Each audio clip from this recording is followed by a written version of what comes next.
La stiamo aspettando già da un anno perché noi, fatta una dunata, siamo già pronti per la prossima. Tutto pronto anche a Padova. Domenica 13 maggio, tempo maltempo, 900 penne nere sono pronte a muovere nella sfilata della 91esima Donata Nazionale Alpina.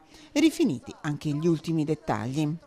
Qui c'è entusiasmo, io ieri sera ho fatto un consiglio di sezione, siamo tutti pronti, abbiamo anche lubrificato le ultime cose del motore, diciamo, ecco, proprio i piccoli particolari.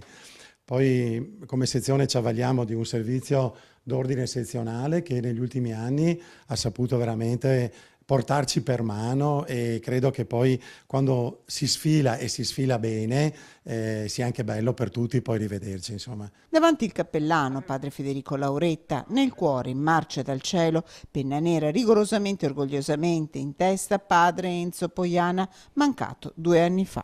Io nel mio studio ho una piccola sua immagine perché per noi è stato proprio un fratello in Padova, secondo me ha segnato un segno tangibilissimo, una persona aperta, una persona che forse ha proprio sposato la fratellanza alpina e lui l'ha sempre detto che diciamo, la sua conversione, la sua effettiva come si può dire, scelta di fare il monaco è venuta proprio durante il servizio di leva e lui l'ha dimostrato fino all'ultimo per noi.